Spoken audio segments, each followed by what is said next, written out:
like Syria. 2024 alone, the UN General Assembly adopted 17 different resolutions against Israel, compared to only 6 against the whole rest of the world. I mean, it's astonishing that this is going on in the UN. So what are your views on item 7, and what steps would you think to do in terms of removal of this from the permanent agenda? We need to work to remove it from the permanent agenda. This is counter to our national security interest. It's counter to our values. And this is emblematic of the anti-Semitic rot that is pervasive within the UN system. I'm a big believer in transparency. We saw over the course of exposing, frankly, the failed leadership at college campuses, the importance of providing a spotlight when there is a lack of moral clarity, because the American people strongly support the U.S.-Israel relationship. They understand the moral case and the importance of Israel and how we should not be funding or supporting or giving any platform, frankly, like this standing agenda item. Are there things you have in mind in terms of how we can pay greater attention to the true human rights situations that are taking place in Iran, in Syria, and have the UN be forceful at all? Yes, we should have, you know, when previous U.S. ambassadors chaired the Security Council for their month, human rights was on the agenda item. I want to make sure that that continues to be a priority, speaking out on human rights issues, which there is significant bipartisan records of both sides of the aisle coming together to really raise the awareness and speak with that moral leadership from the United States of America on these humanitarian crises and speaking up for human rights. You've answered a number of questions about China and today, and this is a question I want to ask you. I asked the same question to Senator Rubio the other day, because I think China continues to have an unfair advantage due to the definition of China being the status listed as a developing nation, as opposed to, you know, the second largest economy in the world. To me, it's not a developing nation, which has huge advantages as a result of that in terms of funding and ability to borrow money and others in the world stage. So do you believe that China is a, quote, developing nation, and what's your plan to ensure that China is no longer able to exploit what I believe is an inaccurate label currently at the UN? No, and they have exploited not only that inaccurate label, but they are the greatest perpetrators of intellectual property theft. They are the most significant national security challenge. I think generationally, this will be the greatest challenge that my generation faces. And I think that we have an opportunity, because if you look at the bipartisan focus and concern on ensuring that we not only meet this challenge, but that our values, we continue to strengthen our partnerships and allies around the globe, I think we have an opportunity to deliver real bipartisan results in this space. Right. You know, you, I think, used the words accountability, transparency. I know that's the way you've acted in Congress and we'll do in this. The U.S. contributes, what, 22% of the UN total budget right now.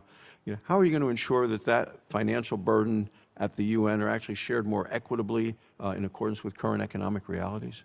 Well, first of all, working directly with members of the House and the Senate, with our oversight members and specifically the appropriators, is very important. I think, as I discussed, doing an assessment of all of our funds, ensuring that we're being good stewards of U.S. taxpayer dollars, that we're looking at results-based entities within the UN system, organizations that support American interest, America first, peace through strength, and working with our national security team to do so. I want to provide this committee with full transparency about where every dollar is going within the UN system, which, frankly, this committee has not gotten before, and we deserve that as good stewards of U.S. taxpayer dollars. I believe I one time heard you say, we are the nation of the United States, not the United Nations.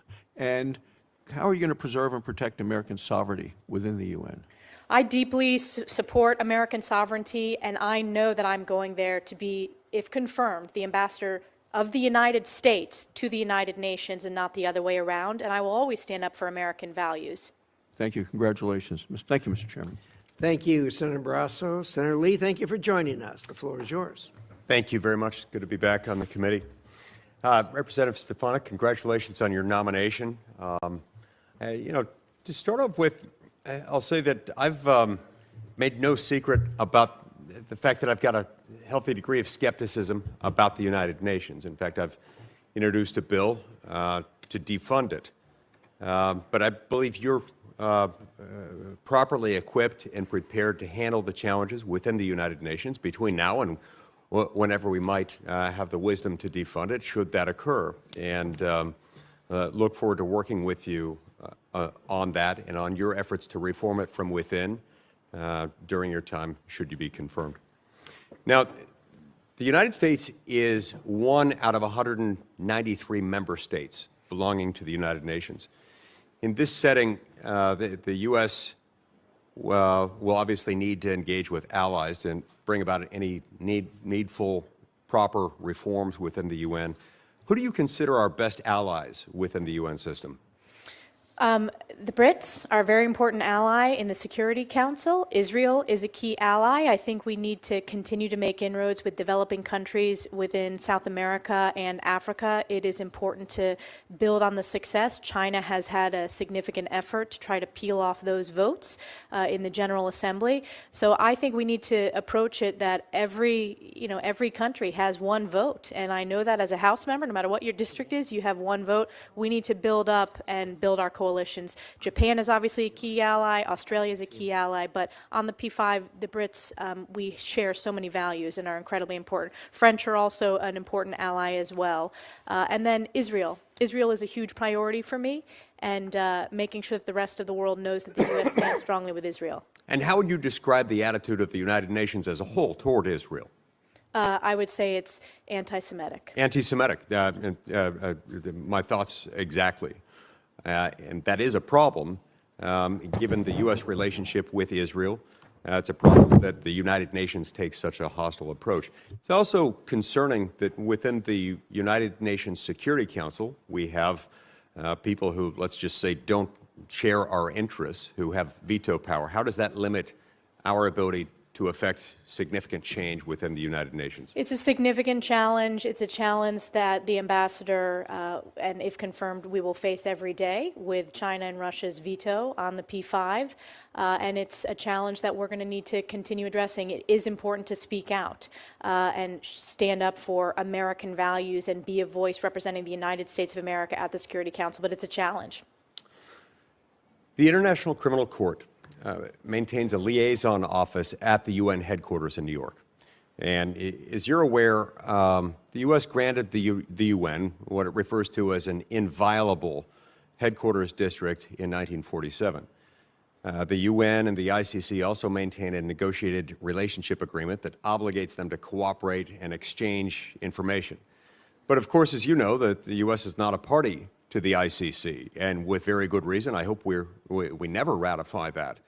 In light of this, what are your thoughts on the cooperative relationship between the UN and the ICC? And would you support a negotiation of the United Nations headquarters agreement to clarify that the UN shouldn't be housing other international organizations to which the U.S. is not a party, particularly those organizations that take positions hostile to the interests of the United States? Well, thank you for the question, Senator. I have a significant record pushing back on the ICC. It is, first of all, we are not party to it. It has targeted U.S. service members as well as targeting Israel. And we just passed on the House side important legislation pushing back on the ICC's disgraceful anti-Semitism. I want to take a look at what you just proposed. I am open to assessing that, and I want to work with our oversight members to do so. I do think it's important to make sure that no U.S. taxpayer dollars, that there is any connection to that, because it is counter to our values. Right. And therein lies one of the problems. We are the largest donor nation to the United Nations. We also are in a situation in which most of the money that we contribute is voluntary, not mandatory. Nobody else comes close to what we dole out, and yet many of our interests are contravened by things that the UN does or has been doing, has been inclined to do. And that creates a problem. The problem is compounded further by virtue of how a lot of this money makes its way to the UN. We put something in the neighborhood of about $20 billion a year in there. And so, yeah, we can say we don't want our money going to X, Y, or Z, but it all gets put into a large sort of balloon. And what we might take out here, they might use somewhere else, and so we're still funding a lot of things that are hostile to our interests. So would you support tailored funding cuts? And if so, how would you bring about those cuts to make sure that it doesn't just come out in the wash somewhere else? Yes, I would support tailored cuts. I want to work with our appropriators specifically on how we can be most effective and judicious in making those cuts. But it goes back to one of my main goals, if confirmed to this position, is being good stewards of U.S. taxpayer dollars and representing American values. Great. Thank you very much. See, my time's expired. Thank you, Chairman. Thank you, Senator Lee. Thank you for your view on the ICC. There's a lot of us share the same view. Any court that wants to be a court has to know right from wrong. And for the ICC to proclaim some kind of moral equivalency between Israel and Hamas is ridiculous. They can't have any kind of standing in a judiciary or legal system with that kind of a view. So thank you for your view in that regard. Senator Schatz. Thank you, Chairman. Ms. Stefanik, nice to see you again. Thanks for taking the time. Speaking of every country having a vote, we had a pretty constructive conversation about the Pacific Island nations with which we've, I think, made some progress in terms of engagement, but it's kind of a mixed bag because of the PRC influence. And I'd just like to hear you say in public what we discussed in private, which is that it is important that we remain engaged in all these little nations, which are sovereigns and all do have a vote at the UN for strategic purposes. When we talk about the Asia-Pacific region, we tend to talk about South Asia, East Asia, very little about the countries that occupy the Pacific Ocean, and I'm wondering if you can talk about that. Yes, absolutely. And considering the importance of the region, all regions are important, but the threat of a rising China in the region, it's increasingly critical that the U.S. continue to strengthen our partnerships, our diplomatic outreach to all countries, big and small, within Indo-PACOM, and it is a commitment to do so within the Pacific Islands that you and I discussed. And it's deeply tied to your state's national security. Sure is. As you know. You know, there are kind of two theories of the case around how to use the UN to counter PRC influence. And I think you and I are on the same page as it relates to what to do next. My own judgment, and then you can tell me if you agree with this, is that to the degree and extent that we want to engage in muscular diplomacy, muscular foreign policy, muscular defense policy, it is not actually in our interests to recede away from all these UN bodies. And obviously Senator Lee and I probably disagree about the UN itself and some of the policies that it's made. But I think that we would be cutting off our nose to spite our face if we just go away from these international convenings. And so, because China is not going away, they are trying to run the meetings. And to the extent that we withdraw, I know WHO is a done deal. I know Paris is a done deal. Fair enough. Elections and consequences and all of that. But I am worried that we're going to just get out of the room and then relegate ourselves to observer status and then wonder why we're losing the battle in the room. And I just want to know if you are committed to staying in those rooms, to fighting for American priorities and values, rather than sort of taking your marbles and going home. I think it's very important that we stay in those rooms, particularly the technical organizations like telecommunications, intellectual property, civil aviation. There was a discussion earlier about artificial intelligence. We need to lead with our standards and our values, and frankly, the world is looking for us to lead, and that's an important tool in our national security toolkit, and I look forward to working with Secretary Rubio and his strong record of being a strong voice in the U.S. Senate now that he's confirmed as Secretary of State. So certainly there will be policy disagreements. I support the president's decision, but we need to push back in the short term and long term against the CCP's inroads, and we need to do so with people as well, both at the lowest level, the starting entry levels within the UN system, but also the senior level and heads of these sub-UN agencies. Thank you for that. I know Senator Coons may have covered this a little bit. I understand there's a 90-day pause on all aid. And again, elections and consequences, like every president comes in and pauses all pending regulations and all the rest of it. But some of this is going to have material consequences like pretty quickly, and we don't have 90 days when it comes to our military partnerships. People don't have 90 days when it comes to humanitarian assistance. And I'm just wondering how we navigate through the absolute prerogative that a president has to set their own policy course versus 90 days could be too long for some communities and countries. Thank you for the question. I support the president's executive action. I think it's important that we be strong voices for the American taxpayer and ensure that all of our investments go to specific results, strengthening our national security, making America strong, safe, and prosperous, and bringing peace through strength.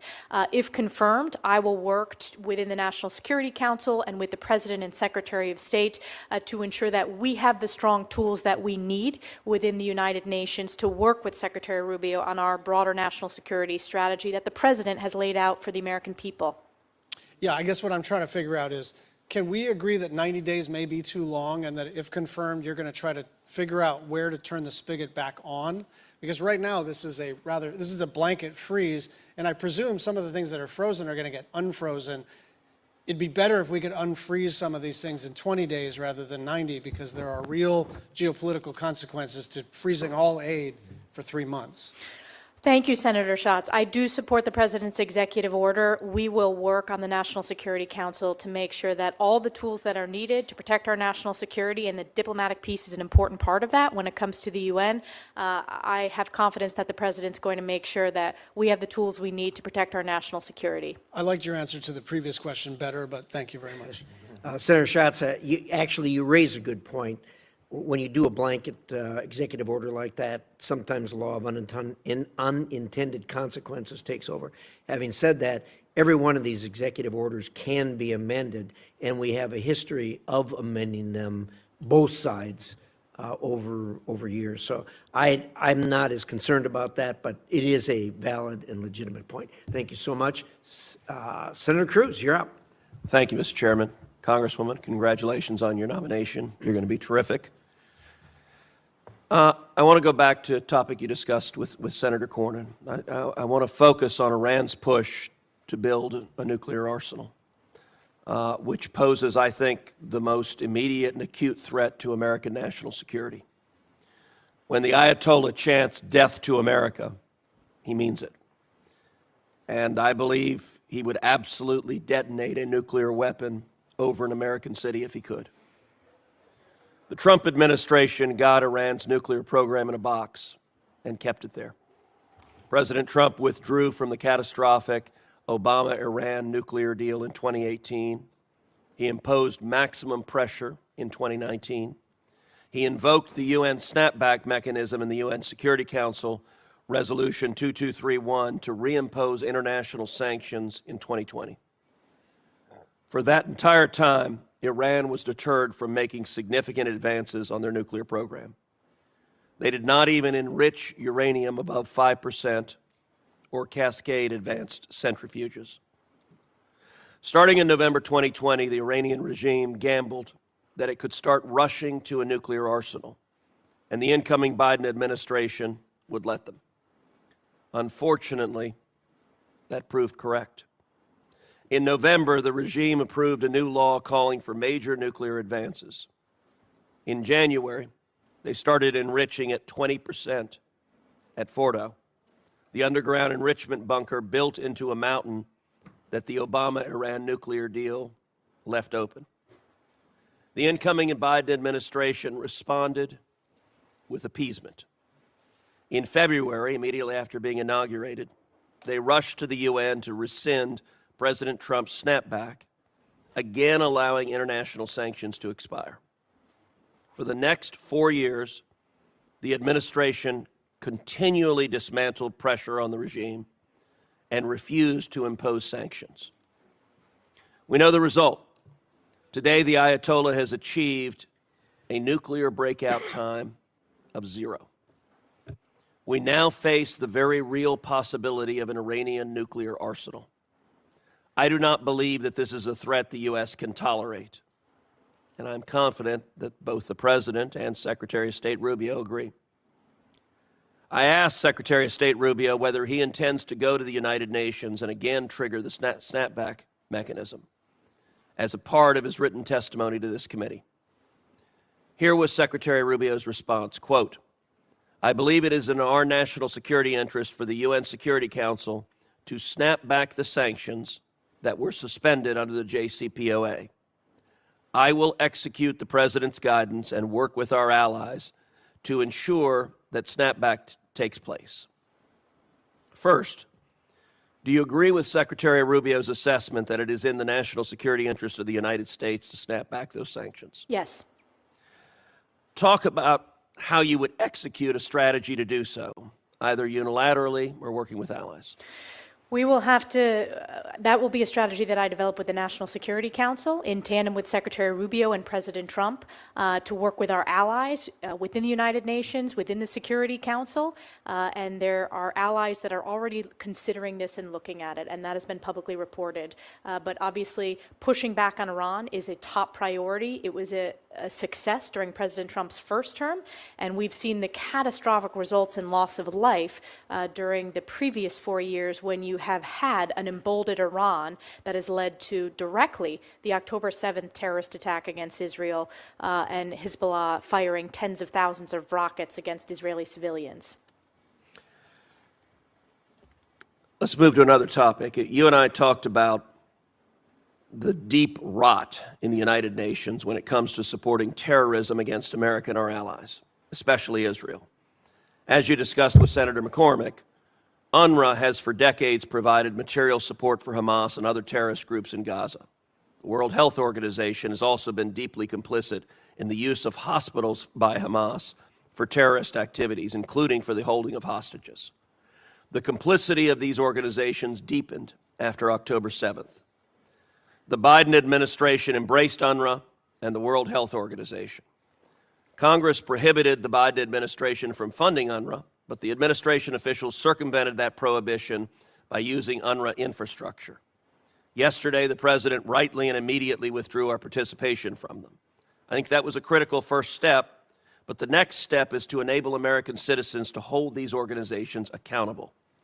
We currently have a very odd legal environment where these organizations enjoy more sovereign immunity than states, and thus are shielded from accountability. Last Congress, I introduced the Liable Act and was joined by 4 current members of this committee, including, as well as, Secretary of State Rubio. The bill will allow American victims of terrorism and their family to sue international organizations that support terrorism against this. I will soon reintroduce it in this Congress. What is your understanding of the role these organizations have played in facilitating terrorism against Americans, Israelis, and our allies? Well, UNRWA, there were individuals in UNRWA who participated, who executed and committed terrorist acts against Israel on October 7th. Sinwar, the leader of Hamas, carried an UNRWA passport. You had a Hamas data center under UNRWA headquarters. So the rot is deep. Congress made the right decision. I was proud to be one of the leaders when it came to defunding UNRWA. And I am committed to holding them accountable and working with the U.S. Senate and the U.S. House and the President if that legislation passes. Terrific. Thank you. Thank you, Senator Cruz. Senator Duckworth.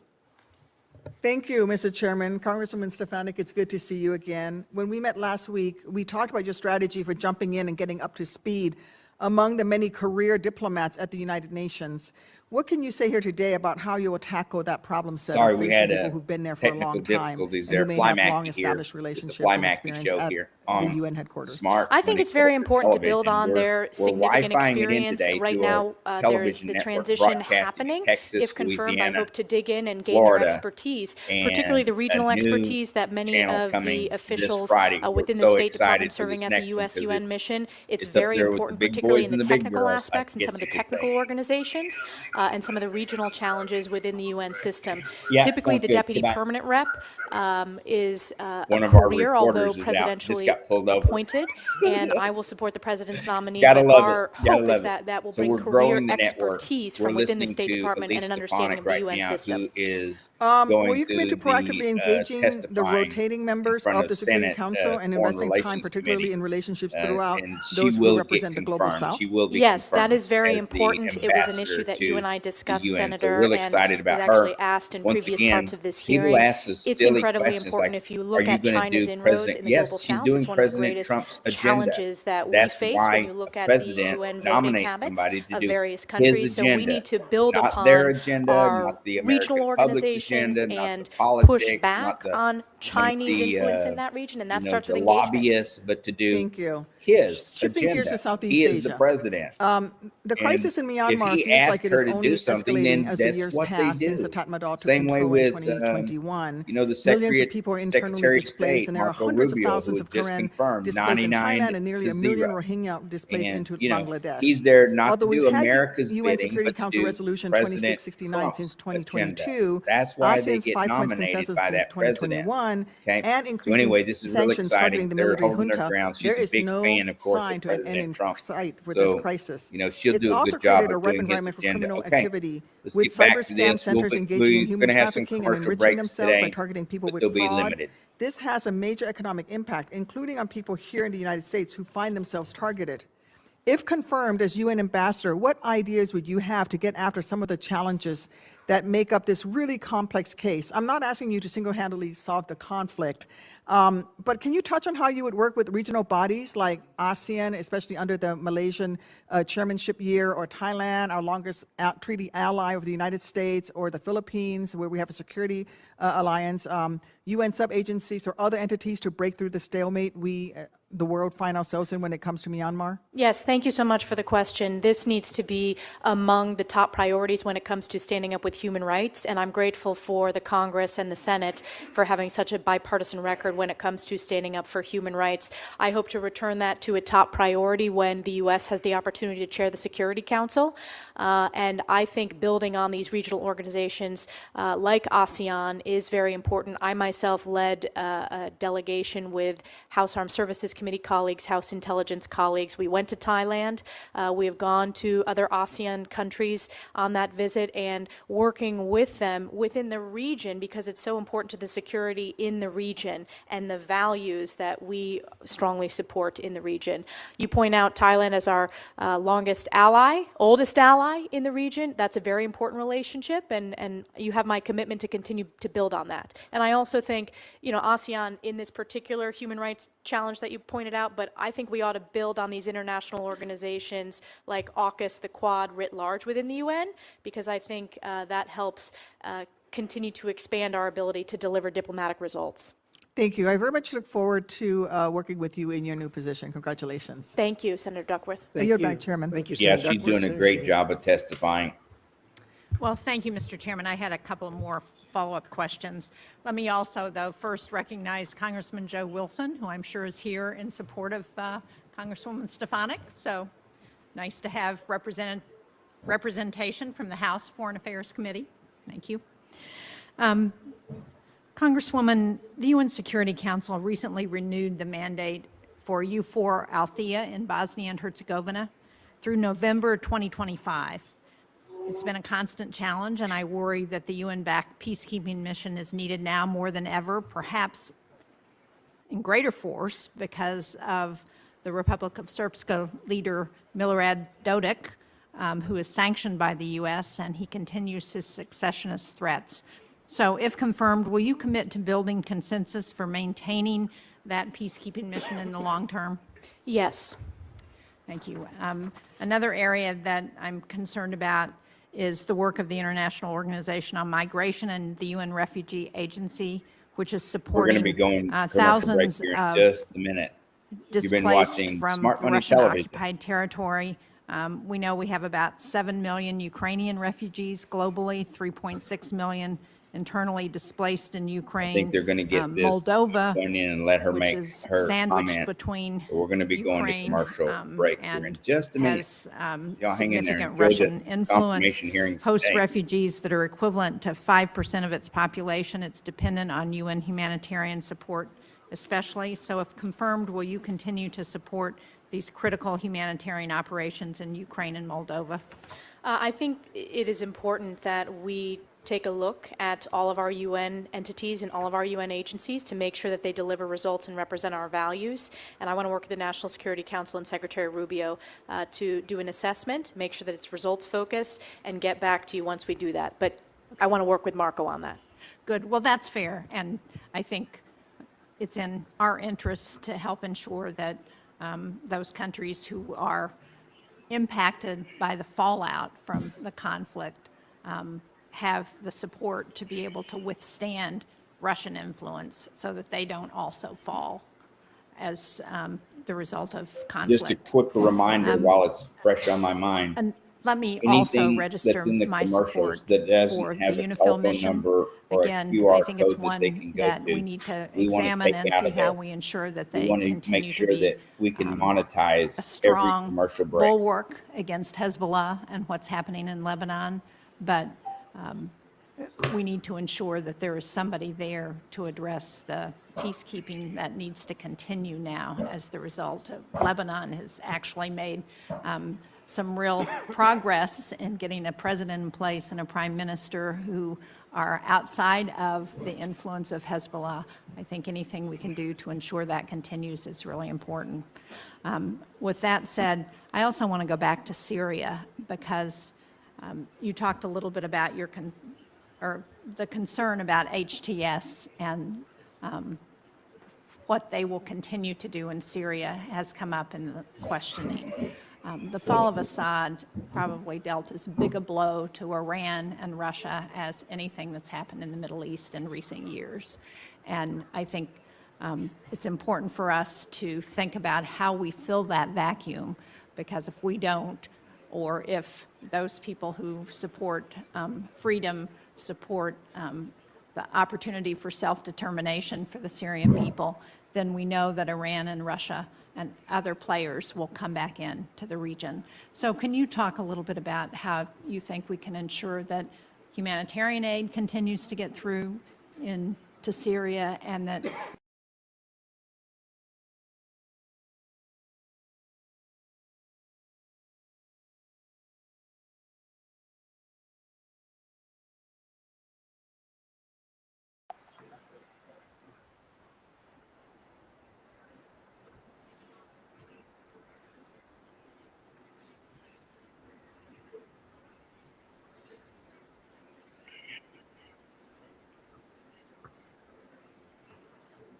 a real verification process. Go back to Reagan, trust but verify. I think that's really, really important before I make any commitments here today. And certainly I'm not going to get ahead of the president. There is no question that Assad's fall is a major blow to Iran, and it is an opportunity in the region for a people that have been human rights abuse, have been slaughtered by the Assad regime, the use of chemical weapons, and that's over the course while I've been in Congress as we've pushed back, and I credit President Trump for his effective military response to when Assad used chemical weapons. So I think I will commit to this committee that I'm going to work with the National Security Council, but will support the president's Yes, approach you're in a doing very really good unique testifying this and morning. this moment in time So we're where there's mobile, real we're moving opportunity, but we want to around. make sure that there's not terror. I appreciate that, and I look forward to In the working next with you. week or And so, again, as we're I think traveling the time is country, of the essence here, and and we don't have a lot of time to look at what the options are before our when we adversaries move broadcast in. live like we're Thank doing you. now, Thank you. Good point, Senator and Shane. we don't, Anything else for the good of the it's order? just like any other network, sometimes the One very connections aren't brief that good. follow-up, Senator. But Just wanted to ask you, what do you see as your, this is very your exciting. most She's important given lever some or really good levers answers. within the United Nations, should you be confirmed as our ambassador to the UN? What are your most important levers to wield authority to bring about reform? I think Give me our vote on time the to Security wear a sweater Council instead of and suit and the tie. fact that we are the biggest funder, we need to stand up for our values, American values at the United Did Nations. you hear that? And I We're the said biggest earlier in my funder. testimony, So we should if be standing confirmed, for I will our represent the values, United not States. That is the responsibility. country's values. And that is It's what I'm hoping ours. to do. We're But it's funding the UN the Security majority. Council vote as well as our funding and the transparency and accountability that should come along with our funding.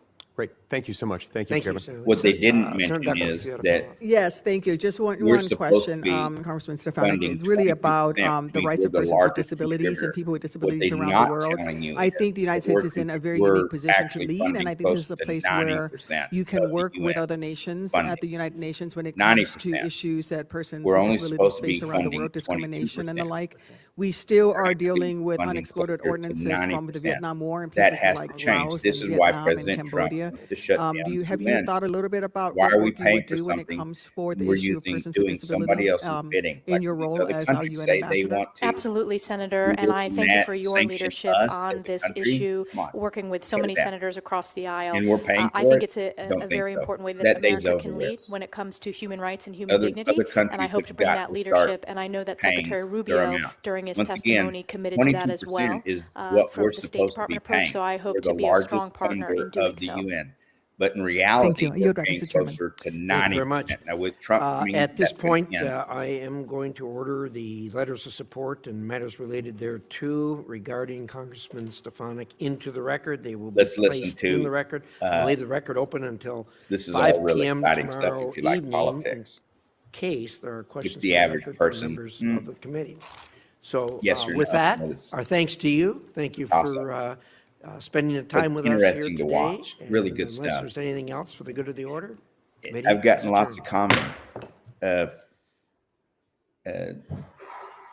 emails and such where people, they're taking a break now, where people have said, why are you so laid back? You're normally really animated, since they've noticed a difference. Okay, that broadcast is concluded. Hold tight.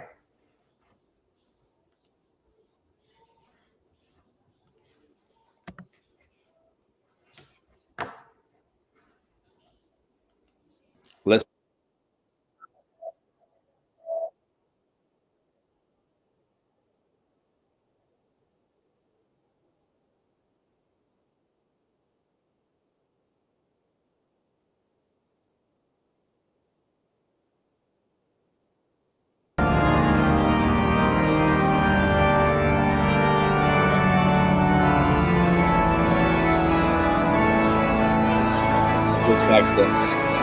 looks like the prayer service is over. This inauguration prayer is over.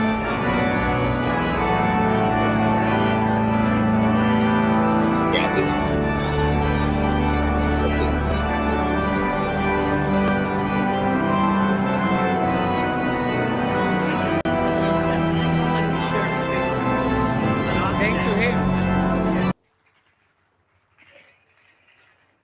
The largest contributor to methane emissions in the Phoenix area is food waste decomposing in landfills.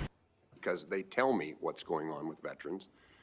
And we discover there's a problem. We highlight that problem. Let's watch some of this feed today. But on many, many occasions, and the answer comes back from the department, the central office of the Department of Veterans Affairs. We've changed it. You're right. This needs to be different than it's been, and we're going to conduct ourselves differently. The challenge becomes when the VISN in Kansas or anybody else's VISN doesn't know the changes that have taken place in the central office. So we can have a few high-five moments. We've solved a problem. But when it gets to the field, they've never heard of what we have been told in Washington, D.C. by the department. A high five in Washington, D.C. is a nothing in Kansas if it's not implemented. Look, that's one of the things I'm excited about. I come to this in a new position as well. I've been been a part of the Hill, but also media and social media. Look at the applications that are out there now that we can tell the good.